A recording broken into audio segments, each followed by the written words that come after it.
The visit was supposed to be routine, quiet, respectful. Another mob boss stepping into Harlem, believing rules could bend for the right name and reputation. He had walked into dozens of rooms like this before, places where his presence alone shifted the air. But here, the doorway didn't yield, the room didn't adjust. Conversations stopped without a word, not out of fear, but assessment. Eyes followed him, steady and unblinking, as if weighing something deeper than power. It wasn't hostility, it was judgment. And that unsettled him more than open threats ever could. Harlem had its own rhythm, and the man felt it immediately. Chairs were arranged with intention, not comfort. No one rushed to greet him, no hands extended too quickly. Even the silence felt organized, disciplined. He sensed that whatever authority he carried from other cities didn't travel well here. This wasn't neutral ground, it belonged to someone else. When Bumpy Johnson finally came into view, there was no dramatic entrance, no show of dominance. Just a presence that didn't need to announce itself. That calm carried weight, and everyone in the room leaned subtly toward it. The visitor straightened his jacket, forcing a smile that had worked 1,000 times before. He spoke first, light tone, controlled confidence, testing the water. No one interrupted him. No one nodded either. Bumpy listened without reacting, his eyes steady, his posture relaxed, as if time itself had slowed to his pace.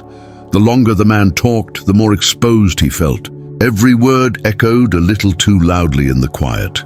It became clear this room wasn't impressed by names or past victories. Here, reputation had to earn permission to speak. A faint shift passed through the room, almost imperceptible, when the visitor finished his sentence. It wasn't approval, it wasn't rejection, it was recognition that something had just begun, and not on his terms. Bumpy remained silent for a moment longer, letting the weight settle. In that pause, the mob boss realized his mistake. He hadn't crossed a border on a map. He had crossed an invisible line of respect, one that didn't come with warnings or second chances. And the cost of that mistake was about to become very clear. At first, everything followed the expected script. Pleasantries were exchanged, voices calm, gestures restrained. The mob boss spoke with practiced ease, choosing words that sounded cooperative while subtly asserting status. His smile lingered just long enough to feel intentional. Bumpy listened without interruption, offering nothing that could be mistaken for agreement or resistance. Around them, the room stayed unnaturally still, as if everyone understood the importance of not reacting too soon. It felt civil on the surface, almost friendly, but beneath it ran a current of quiet evaluation. This wasn't a conversation meant to impress, it was a test of awareness. Then came the remark. It wasn't loud or openly insulting, just a slight shift in tone, a casual comparison, a hint that he believed he was doing a favor by being there, the kind of sentence that usually passed without consequence in other cities. Here, it landed wrong, not because it was aggressive, but because it revealed assumption. The mob boss leaned back a little, crossing his leg, signaling comfort where caution was expected. That posture said more than his words. It suggested he thought the room belonged to him now, even temporarily. That single moment changed the balance. No one corrected him. No one bristled or raised a voice. The silence that followed was precise, almost deliberate. A few faces shifted, not in anger but in confirmation. Bumpy's expression didn't change, yet something in his eyes closed off. The mob boss mistook the lack of reaction for acceptance, even advantage. He continued speaking, unaware that the warning had already been given. In that quiet, respect was either recognized or withdrawn, and without realizing it, he had just lost it. Bumpy didn't interrupt.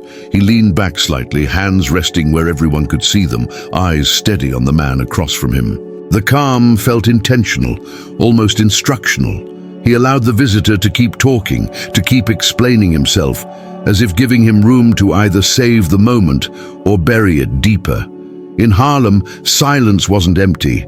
It was a tool. Those seated nearby understood that this wasn't patience, it was permission to reveal character. The longer the man spoke, the more exposed he became, mistaking restraint for indifference, calm for weakness. The visitor sensed the shift, but misunderstood it.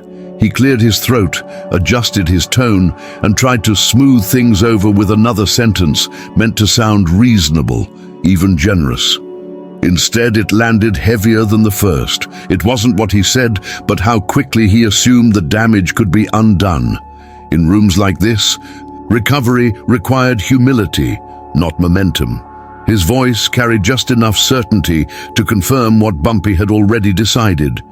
A few men exchanged brief looks, not surprised, not alarmed, just aware that something permanent had settled into place. Bumpy's expression never hardened, never softened. That was what made it unsettling. He didn't need to signal anger. The absence of reaction spoke louder than any threat. The visitor felt it then, a tightening in his chest, a delayed recognition that he was no longer steering the exchange. Time stretched uncomfortably. Every second without response added weight to his last words. He had crossed a boundary that wasn't marked by rules or warnings, only by shared understanding. And shared understanding was something outsiders rarely possessed. When Bumpy finally shifted forward, it wasn't dramatic. It was deliberate. The movement alone quieted the room further, as if the air itself leaned in. No one expected shouting. No one expected violence. What followed would be cleaner than that. The visitor realized too late that some lines didn't come with negotiations or second chances. They existed to separate those who belonged from those who merely visited. And once crossed, there was no path back. Only the slow realization that future doors had just closed. When Bumpy finally spoke, his voice was calm, almost conversational, but it carried an unmistakable weight. He didn't raise it or sharpen it. He didn't need to. He spoke as someone explaining a fact, not defending a position. He reminded the man where he was standing, not by naming the city, but by describing what it meant to move through those streets with understanding instead of entitlement. His words drew a clear line between presence and permission. This wasn't about territory in the crude sense. It was about knowing when you were a guest and when you were assuming ownership of something that was never offered. Each sentence was deliberate, stripped of emotion, but heavy with meaning. Bumpy spoke of respect, not as a courtesy, but as a currency that had been earned over time, paid for with loyalty, patience, and memory. He made it clear that names carried weight only when the people behind them honored the ground they stepped on. There was no room in his tone for debate or reinterpretation. The visitor searched for an opening, a phrase he could challenge or soften, but there was none. The logic was too clean, the structure too solid. Arguing would only confirm the mistake already made. As the words settled, the room seemed to breathe again, though no one moved. The mob boss felt the finality before fully understanding it. This wasn't a warning meant to provoke fear. It was a conclusion drawn with certainty. Bumpy wasn't asking for acknowledgement or compliance. He was stating how things were and how they would remain. In that moment, it became clear that nothing further needed to be said. The visit had reached its natural end, not with tension or spectacle, but with the quiet realization that some boundaries, once explained so clearly, could never be crossed again. At first, the mob boss let out a short, uneasy laugh, the kind meant to lighten a room that had grown too serious. He nodded as if he understood, as if this was still a conversation with room to maneuver. In his world, every exchange had an angle, every boundary could be tested again later. He replied with a comment meant to sound agreeable, even appreciative, trying to reframe what had just been said as the beginning of a new understanding. But the reaction he expected never came. No smiles, no softening. The air stayed firm, unyielding, and his laughter faded as quickly as it appeared.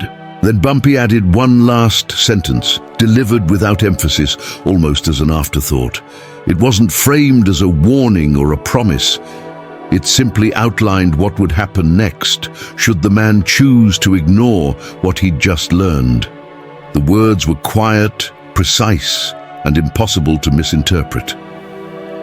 Color drained from the mob boss's face as the implications settled in. This wasn't about retaliation or pride, it was about inevitability. He understood then that returning would no longer be a decision, it would be a risk with no reward.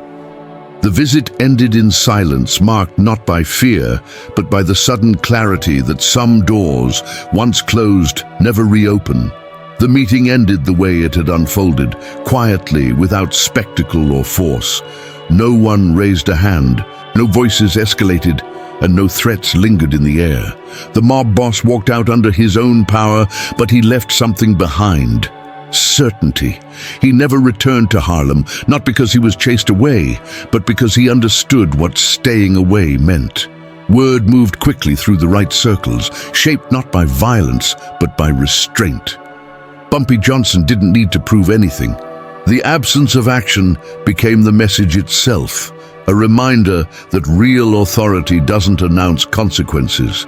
It makes them obvious long before they're ever tested.